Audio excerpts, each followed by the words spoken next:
The Grand Egyptian Museum, the world's largest museum dedicated solely to one entire civilization, ancient Egypt. This highly anticipated museum is filled with the treasures of the pharaohs, with some treasures dating as far back as over 6,000 years ago. The official inception of the gem was on the 5th of January 2002, almost 23 years in the making, almost as long as the Great Pyramid of Giza. The museum boasts a vast conservation center, with skilled professionals using the newest techniques and technologies.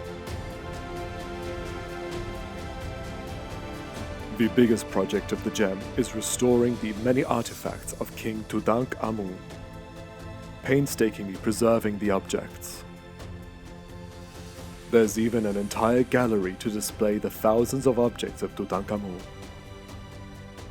This is a museum to exceed your expectations, costing over $1 billion to craft. This is a place that will take you on a journey throughout all 30 dynasties of ancient Egypt and beyond.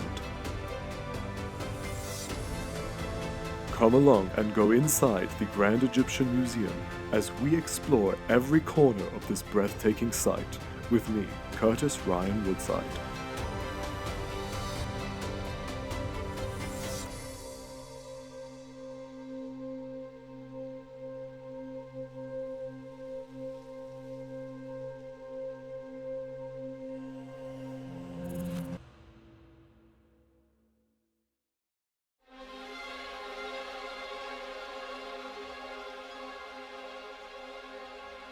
The inception of the Grand Egyptian Museum, this started over 20 years ago, and you were at the forefront of this project. What can people expect now when it opens soon, and what did the project mean to you? You know, with me and Farag Hosni, the Minister of Culture, we are the one who started to build this museum in 2002. We were planning to open this museum in 2015. But because of the so-called revolution that we had in 2011, it stopped everything. Yeah. This museum, we opened it partially, that people today can go and see the statue of Ramses II and the staircase and 11 galleries. But I saw the Tutankhamun galleries. Incredible. More than 5,000 objects are going to be shown to the public on the 3rd of July. This is the day of the opening, as well as a museum for boats, because the solar boat of Khufu was located inside a museum to the south of the Great Pyramid. This museum was really ugly to be beside the Great Pyramid, and therefore we dismantled this museum, we moved the boat, and the Japanese are restoring the second boat. I'm going to tell you, the Grand Museum, the Egyptian Grand Museum, actually will open a new era for tourism, because this is the most important culture project in the world. Yeah. You do not go just to look at monuments. No, you will enjoy to see children museum, great restaurants, bookstores. No museum like this in the whole world. And this is why I really believe that the Grand Museum and the Civilization Museum are the most important two museums that we built. And I'm very honored to be the one who did that. Thank you very much, Thank Dr. Hawass. Okay. In the courtyard of the gem stands a giant obelisk of Ramses II. The fountains on the floor outside are meant to represent the hieroglyph for the Nile, while the exterior of the building reflects the area that it's in, Giza. The pyramid-shaped entranceway is lined with the cartouches of many of ancient Egypt's greatest pharaohs.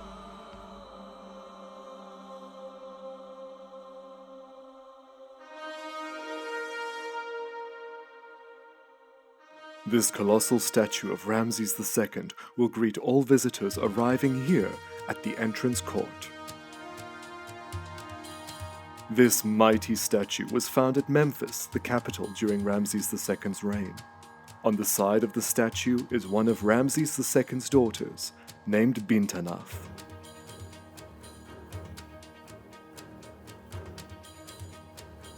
Ramses was Egypt's most prolific builder, so it's only fitting that he is the star of the gem. A singular column is in the entrance court. This belonged to Ramses' son and successor, Merenptah, taken from his palace at Memphis.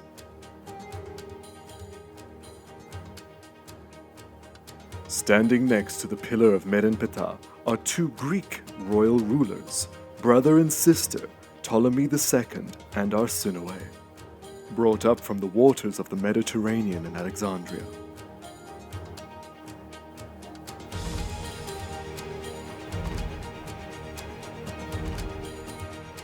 Before accessing the main galleries, you will go past the chronological highlights of some of Egypt's most important pharaohs.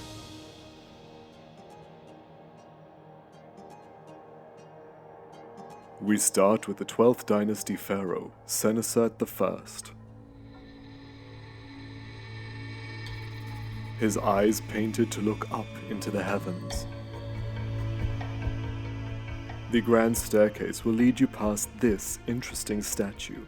It is of a pharaoh from the 12th dynasty, shown with his daughter on his side. However, the names have been appropriated to that of Ramses II.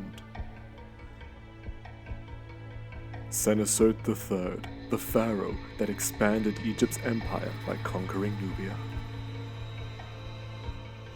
This may appear to be a male pharaoh, however, it is female pharaoh Hatshepsut, the second confirmed female ruler of ancient Egypt.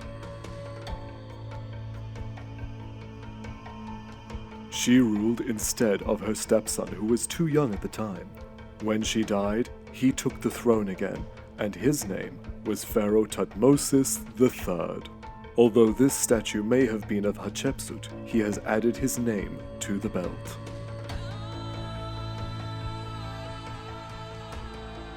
We move on a few more successors down the line from Thutmosis, and we meet Amenhotep III.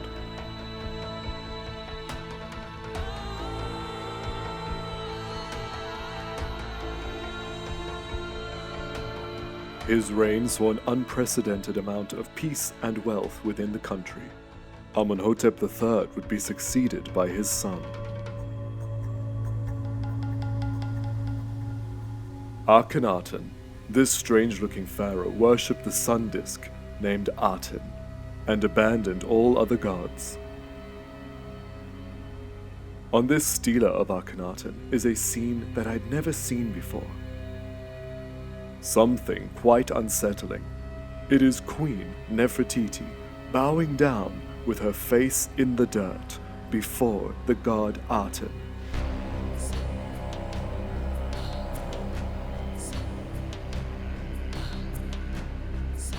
Akhenaten set out to remove all traces of the god Amun, removing his name from this remaining obelisk piece of Queen Hatshepsut. A few years after the death of Akhenaten, Amun was reinstated, and a new pharaoh was on the throne. His name was Horemheb. Horemheb would be the last ruler of the 18th dynasty, laying the path for the new rulers, the Ramessides. Along the grand staircase, we get a taste of the architecture of ancient Egypt. At the pyramid of the 5th dynasty pharaoh Sahura in Abu Sir, he erected 12 of these gateways, one of which we can see at the gem. Like the obelisk of Hatshepsut, this makes a gong sound when you hit it. That's amazing. It's incredible that over the thousands of years, much of ancient Egypt still remains a mystery. These monuments were not just for show, they were a way to connect with the gods.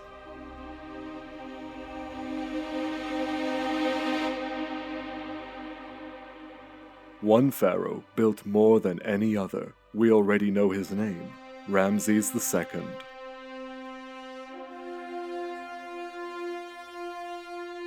Ramses ruled for 67 years and lived till he was around 96. Like the lioness goddess Sekhmet, Ramses connected with many of the ancient gods. And to many, he was a god on earth.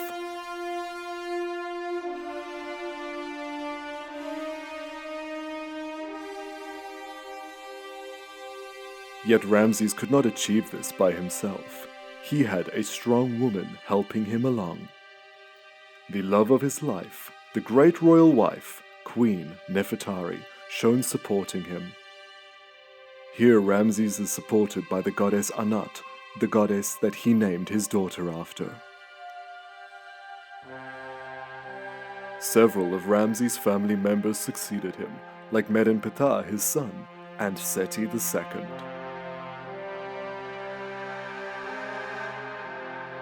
Toward the end of the grand staircase is the sarcophagus of the god's wife from the 26th dynasty, Nitocris. Priestesses and priests were not always good, like Harsiesi from the 22nd dynasty. He took the coffin of Ramses II's sister, Henumitra. After Alexander the Great was named Pharaoh of Egypt, Greek and Egyptian culture was combined. And so too were Egyptian and Greek gods, like Serapis.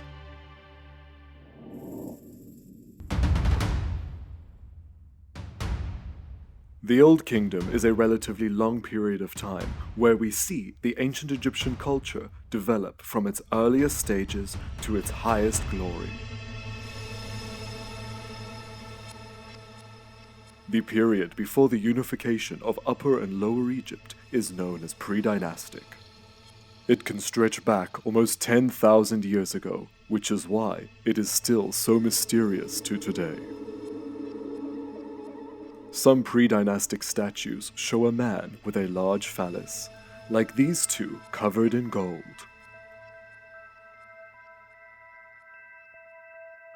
We aren't sure if this effigy depicts a man, pharaoh, or even a god, such as the god Amun-Min, the god of fertility, usually shown with a large phallus.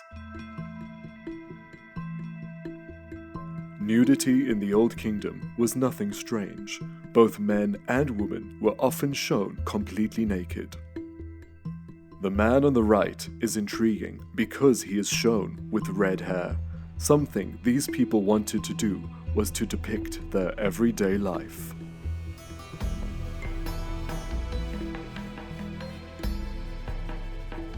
Tomb scenes in the Old Kingdom often showed everyday life, unlike later periods which had many religious texts on the wall. The Old Kingdom showed what these people got up to and what they hoped to be doing in the afterlife. These people's art can be complex and thought-provoking, but sometimes it can also be simple and beautiful. You are looking at one of the oldest stone statues of a king, named Djoser. And this Greek period model shows Old Kingdom Pharaoh Djoser's greatest monument, the Step Pyramid at Saqqara. Almost 4,700 years ago, in 2686 BC, the architect Imhotep designed Djoser's tomb, the Step Pyramid, starting the Pyramid Age. This is King Djoser's serdab with his statue inside, so he looks out for eternity at the stars. But a vandal came here with a long stick, stuck it through the hole, and took out his eyes. So now, poor King Djoser, who was looking out at the sky and at the stars for eternity, straight in this direction, cannot see anything anymore. However, if we repeat his name, he still lives. So the Vandals are not the victors.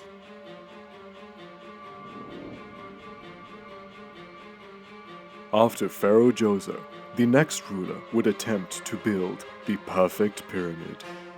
And in the end, Pharaoh Snefru, after 2 failed attempts to build the perfect pyramid, came up with the design for his perfect pyramid, now known as the Red Pyramid here at Dashur. Pharaoh Snefru would go on to have a very prosperous reign, and his son, Khufu, would build the Great Pyramid at Giza. I don't think Snefru could have ever imagined the spectacle behind the pyramids.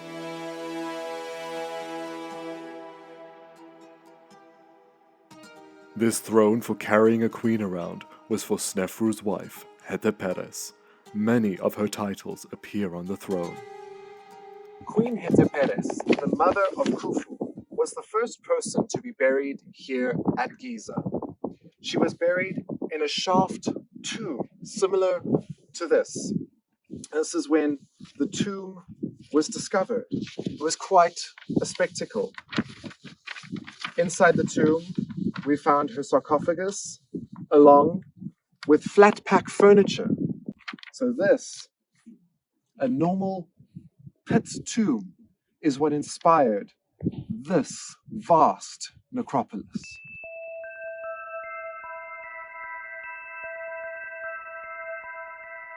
And today the contents from Heteperes' tomb are in the gem. Her titles and name appear on the side of the pillars that held up the canopy over her bed, along with Snefru's cartouche. The poles for this traveling canopy were stored in these delicately decorated boxes. The Queen's chair has also been made with specifications intended for her comfort. The greatest treasure from Heteperes' tomb are these bracelets that went all up her arms, decorated with butterflies. We don't have her body. Her tomb was looted, leaving only her canopic chest. This is the well-fed prince, Itisen, the son of a successor of Khufu. Menkora, the last great ruler of the 4th dynasty. He created possibly the most perfect pyramid at Giza. Inside the temple of Menkora, right at this door, in 1907, they found a beautiful alabaster statue of the king. There's his head, exactly where I'm sitting right now. That's how it was in the sand, completely covered in mud. But we see Menkora shown here. Beautiful eyeliner, the strap for the beard drawn on, and a moustache. Something that was quite unique was facial hair on pharaohs. Yet Menkora is shown with this beautiful painted-on moustache. However, the statue was in complete ruin, obviously from when the roof fell down right behind me here. Yet this beautiful statue of the king shone with his painted-on eyeliner and the strap for the beard and his beautiful, unique moustache. When this statue was taken to Boston, to America, to be restored, this is the final image. Now, when we see the gaps that have been filled in and the statue has been cleaned, Menkora has had a shave. Menkora no longer has a moustache.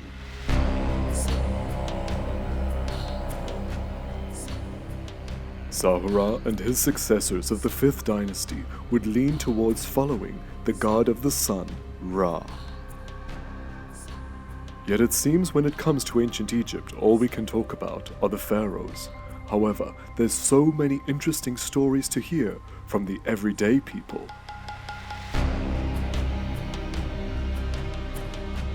Around the 6th dynasty, men and women are garnering more power within Egypt.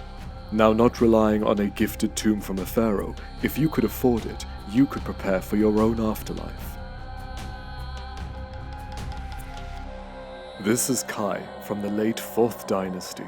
He was a scribe and overseer of the mortuary priests. He was gifted 3 tombs from the pharaoh, discovered in 1992 by Dr. Zahi Hawass. This statue shows his son on the side, and on the other side, holding his leg, is his daughter. This elegant woman's name is Neferet Ankh. Women in the Old Kingdom held high status, especially royal princesses, and they were often shown more than their male princes.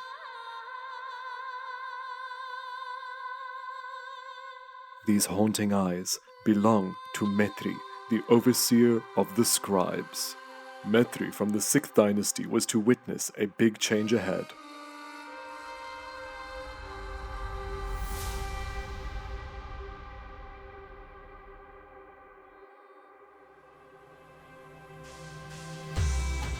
After the 6th dynasty, a group of foreigners invaded Egypt, creating a divide once they took power. These were known as the Hyksos.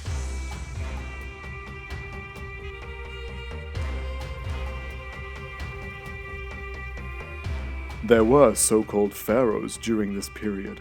However, because things were so unstable, the pharaoh did not have much power. Egypt was split up between individuals ruling their own areas, the Hyksos and the pharaoh state. Burial equipment from this period is quite unique. Some of the independent rulers, known as nomarchs, showed themselves on their death masks with full beards, quite unusual for ancient Egyptian art. The population struggled at this time. Only the wealthy could afford burial, exemplified in this quirky yet beautiful burial shrine.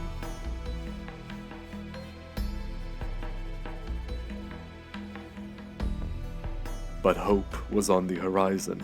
Enter the 11th dynasty pharaoh, Montuhotep II. This pharaoh from Luxor subdued the Hyksos and the nomarchs, thus making way for the 12th dynasty to come.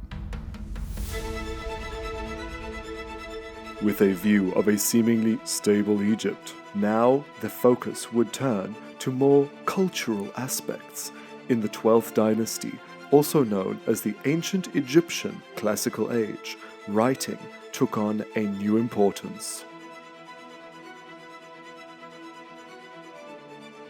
We would now encounter strong militaristic pharaohs like Sesostris I. Sesostris I may have ruled with an iron fist, yet it would be one of his successors, Sesostris III, who would be one of the strongest militaristic rulers Egypt had ever seen. This mini maquette demonstrates the strength of the ancient Egyptian army. I love that in this lineup we have one man staring out from the crowd. It's small details like this that makes me love them more. Sesostris III's army went into Nubia and conquered them, expanding Egypt's empire even further south. The Nubians, renowned for their archery, would become part of the Egyptian army. Nubia was also important for trade. Sesostris came back to Egypt not only with men, but with gold.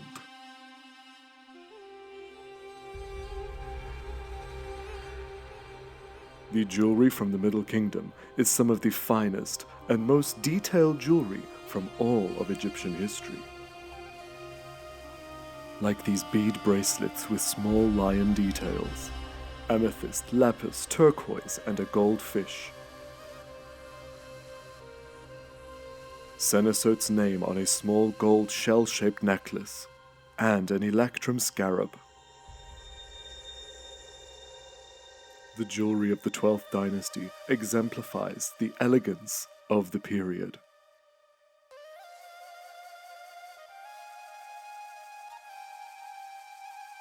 A golden cobra that once sat upon the crown of a pharaoh from the Middle Kingdom.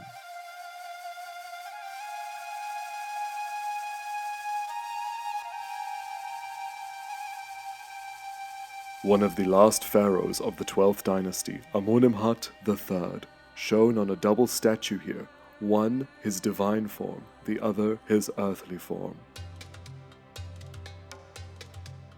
Amunimhut III was the son of Pharaoh Sesostris. He ruled for 45 years.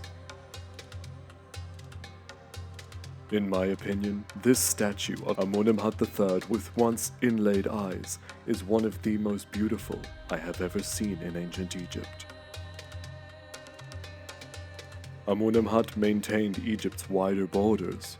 He was also a man of love, known for his extensive harem. But dark times lay ahead.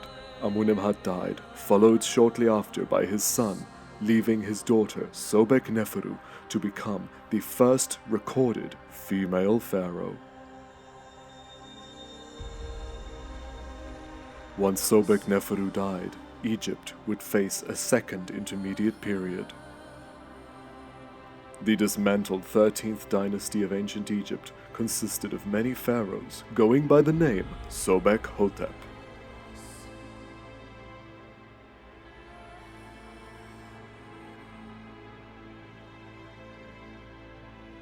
Like this one, Sobek Hotep V. The 13th dynasty was nothing more than a disaster. Though we do have one incredible piece from the 13th dynasty, found in Abydos in the tomb of King Jer from the 1st dynasty. It was first believed to be the sarcophagus of Osiris. However, what we do know is that it has the name of King Djedkheperu from the 13th dynasty on it. The object depicts the god Osiris, with his wife Isis taking the form of a bird on top of him.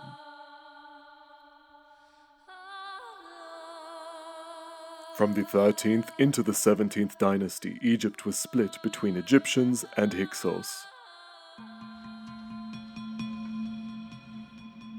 However, rising up comes the 17th dynasty.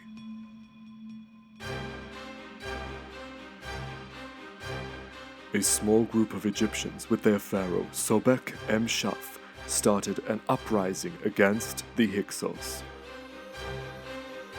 This relief comes from the Temple of Montu, the Theban god of war, found in a temple in an area known as El Tod.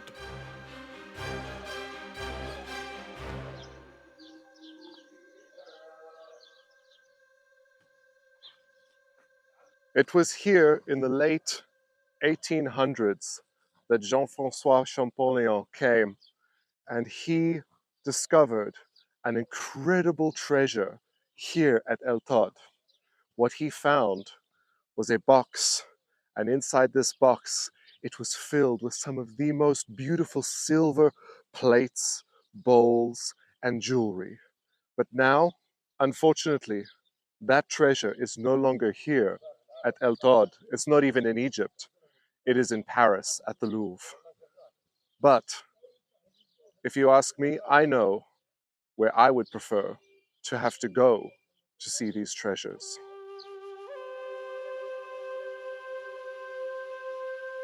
Thankfully, now today, we can see some of the El Tod treasures at the gem.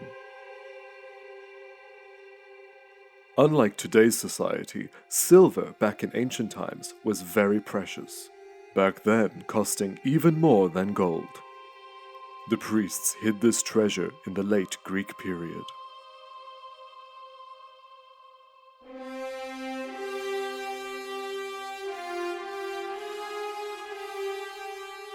The brother of the last pharaoh of the 17th dynasty, named Ahmos, became the founder of the 18th dynasty.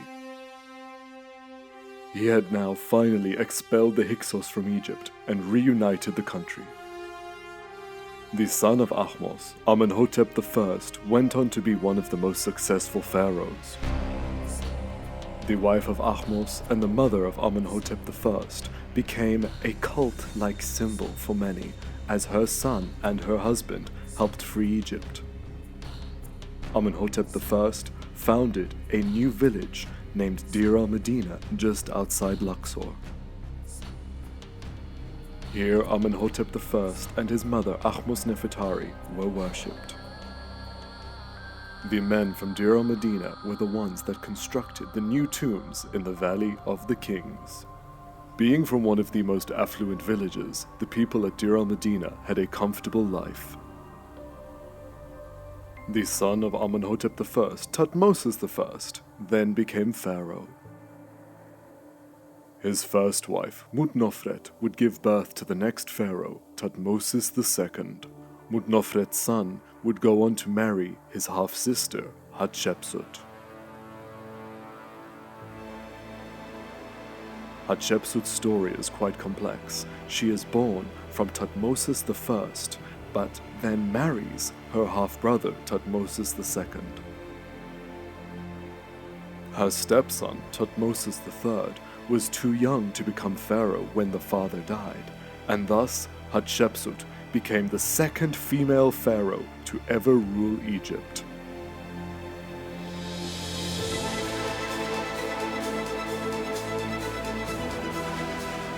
A pharaoh had to be a man, and thus Hatshepsut is symbolically shown in male form many times on her images. She expanded much of the country's trade with other countries all around. When Thutmose III was old enough, she then had a co-regency with him. However, she maintained the power of the throne while Thutmose was in charge of the army.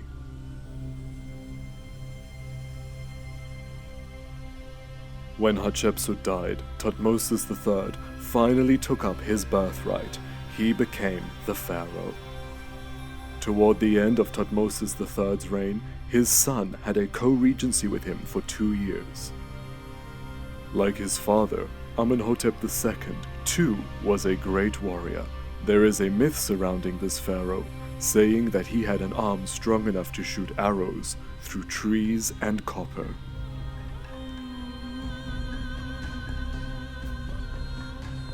His son became Pharaoh Thutmose IV. Thutmose IV is well known because he is the one who erected the stela in front of the Sphinx at Giza, proclaiming his divine right to become the next pharaoh.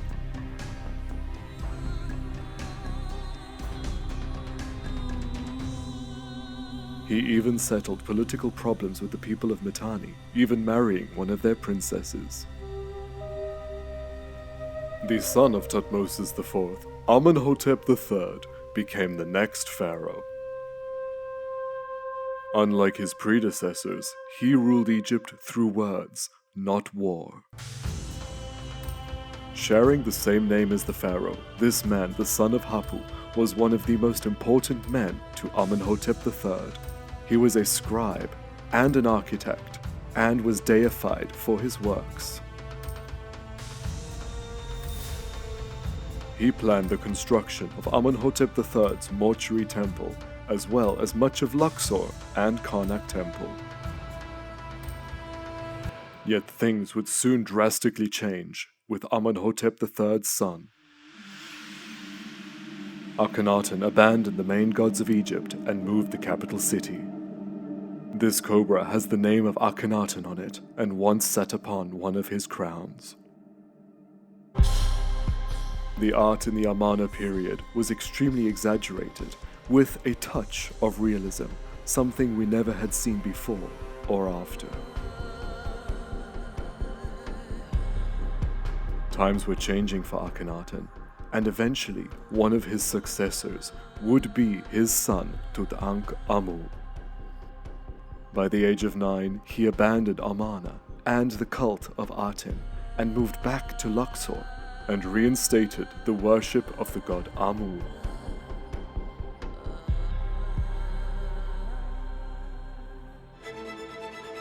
Probably the most famous face from all of Egypt. This is Tutankhamun. Tut had this stela erected, known as the Restoration Stela, where he explains that he put right what his father did wrong. On this stela we see Tut giving offerings to Amun and Mut. The sides of the stela have the name changed by one of Tut's successors, Horemheb. his name was removed even on the back of his own statue. After Tut's death, Pharaoh I and Horemheb did everything they could to remove his memory because of Akhenaten. But removing his name was in vain. For over 3,300 years later, an incredible discovery was made.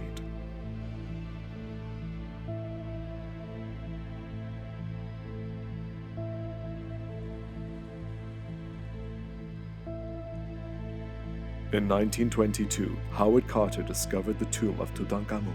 The tomb was filled with some of the finest treasures that had ever been seen.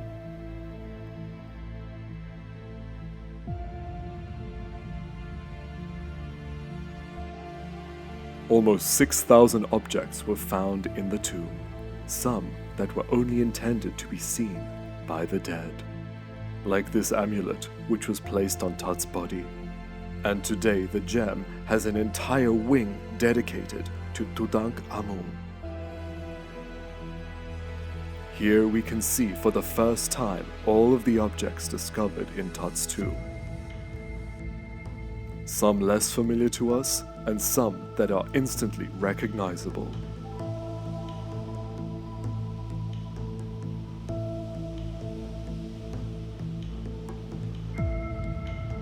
Yet one thing will not be moved from the tomb. Upon the request of Howard Carter, the mummy of Tutankhamun shall remain in his tomb.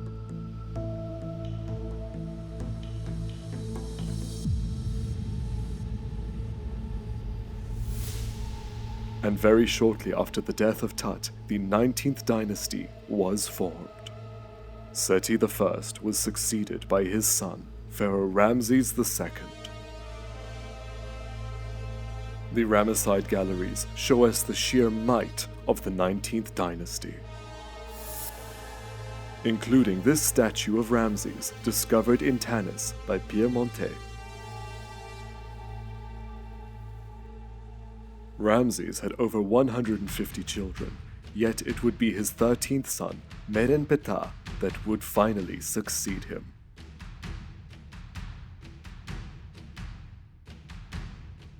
These objects come from the palace of Merenptah at Memphis, and there's quite a gruesome statue that was found there. The Ramessides fought many battles and destroyed many enemies. Here is Merenptah holding up a Nubian enemy by his hair while smiting him in the head with his sword.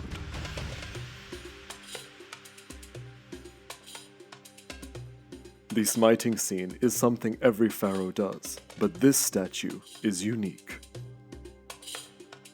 The ancient Egyptians had many enemies, from deep in Africa to north in modern-day Turkey, and they often showed the different facial features from each country. When they defeated an enemy, they often brought back many prisoners. Although the 19th dynasty would soon end with internal family fighting, leading the way for the 20th dynasty and Pharaoh Ramses III.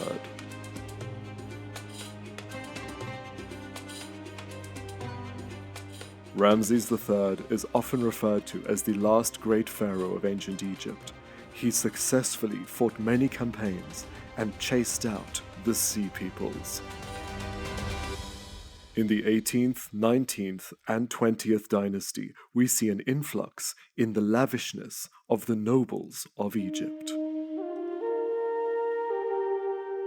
Many of these people had high-powered jobs or were distant relations to the royals. These nobles lived well, had domestic servants, and could afford to build their own exquisite tombs. Of course, these people had lots of spare time, and to fill up this time, they would play board games like this, called Senet. Women also held high-powered jobs, like priestesses or singers. In some cases, some of them were even known as the Lady of the House. A lady of the house had many important duties to fulfill while her husband was away at work. These people were like us. They even had pets, like on the side of this statue is a lady's pet monkey. Often these nobles depicted themselves in family scenes, dressed in finery. Like this man, dressed in his best clothing and a beautiful wig. Wigs were common in ancient Egypt, and almost everybody wore them. And most stored them on wig holders like this. Hair was very important in ancient Egypt, and sometimes different hairstyles could connect you to different deities.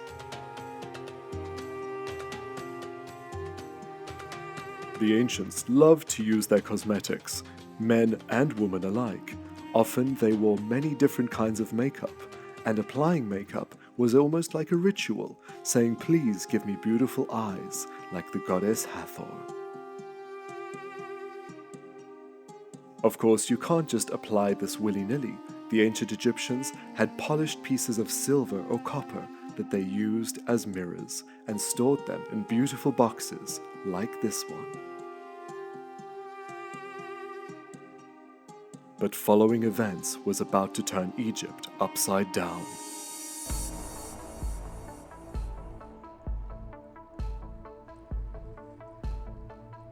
The start of the 21st dynasty saw Egypt split between ruling pharaohs in the north and ruling priests in the south. We are looking at Pharaoh Osokon from the 22nd dynasty of Libyan descent. He was crowned as a pharaoh during the Third Intermediate Period.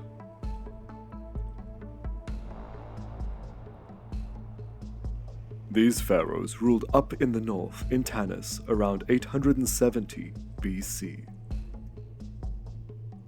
We can see ancient Egyptian religious erasure here, with specific marks on the eyes, nose, and mouth to deactivate the image.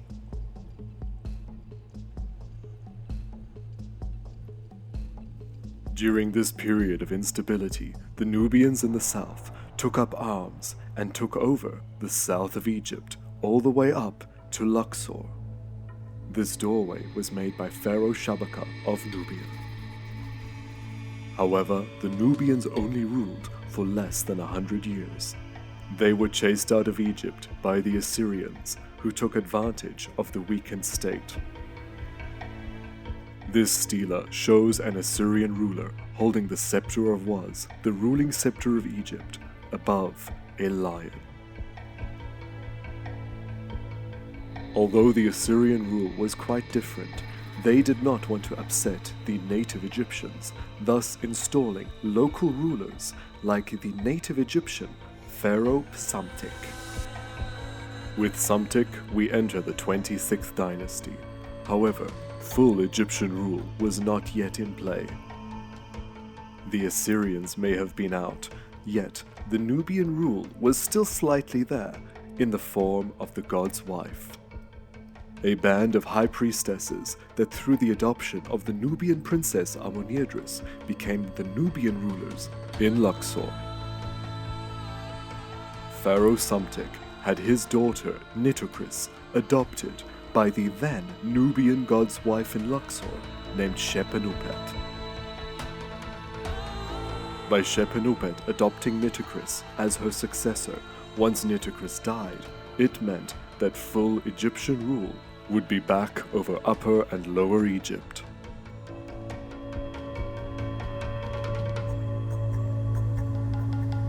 Burials in the late period became more simple, with fewer tomb decorations, but more faience servant figurines called shabtis.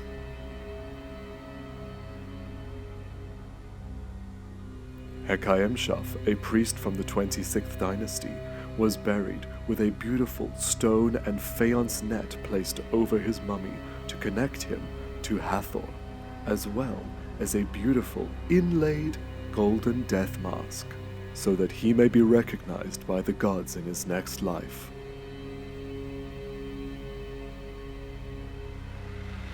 This specific burial stela is almost like a gravestone.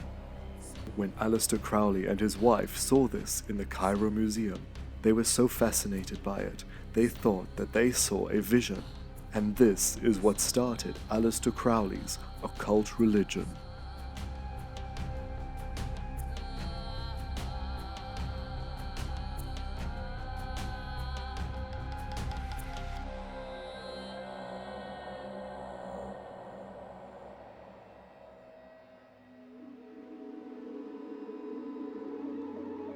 In 340 BC, the Persians invaded Egypt. Egypt's salvation came in 332 BC, when Alexander the Great chased out the Persians and was then named as Pharaoh of Egypt. The Greeks had already established a settlement in Egypt around 650 BC before Alexander arrived, which was sanctioned by Pharaoh Psamtik I. When Pharaoh Alexander died, the Greek Ptolemaic dynasty began. During this time, many Greeks moved to Egypt for obvious reasons, bringing a lot of the Greek culture with them. However, many of the Greeks that moved to Egypt assimilated into the Egyptian culture rather. The Greeks had a great way to look at the gods. They believed that they were all the same. They just had different names because of different languages in different places. A Greek statue of Sokneb Tunigeb, or as the Egyptians called him, Sobek. Even the Egyptian god of the Nile and of water, Hapi, became Nilos. The Greek Ptolemaic pharaohs were a strange group of people. They only married within their own family, inbreeding and killing many of their own family members to take the throne. Of course, the most famous Ptolemaic ruler is Cleopatra VII. In 30 BC, seeing defeat after many of the problems with the Romans, Cleopatra died. The Romans took out any possible successors of Cleopatra and took over control of Egypt. Over 300 years would now pass in Egypt's history under rule by the Romans. Even the religion would start to change. Around 394 AD, when Christianity was in Egypt, the old religion was under threat.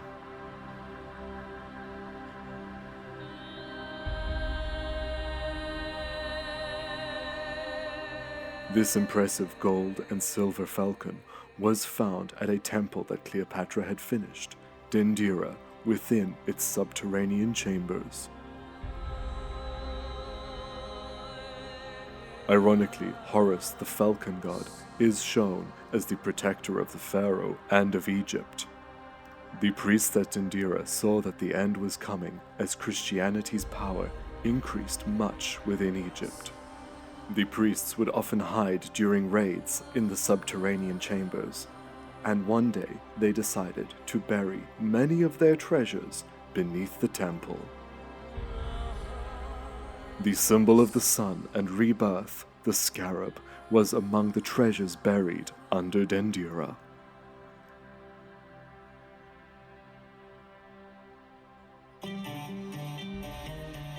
With the arrival of the Romans came the Roman art and religion. The Romans would also be enticed by the ancient Egyptian gods. Many of the new Roman residents took on Egyptian religion and even showed themselves on many of their statues with Roman features, yet having Egyptian attributes. This man showed himself twice, once with an Egyptian headdress and once with Roman hair. The Romans would now take full control of the economy, introducing many tax reforms, tariffs, and tolls. They built fortresses up and down the land for one specific reason, and that reason is to control the trade routes. Egypt was central for coming and going tradesmen, introducing many exotic products to the Romans. Yet even in death, there was one ancient Egyptian god that the Romans would revere. Anubis, the leader of the dead, was often shown on many of the Roman burial equipment throughout the empire. They adopted him, and he became part of many of their myths. This bizarre scene shows Hades kidnapping Persephone, yet Anubis is there, holding the opening of the mouth instrument, waiting to greet her, much like the Romans kidnapping Egypt. So there you have it, the Grand Egyptian Museum, also known as the Gem. This place is a modern marvel that the ancients would be proud of. A place filled with strange, unique, and beautiful pieces that bring ancient Egypt back to life.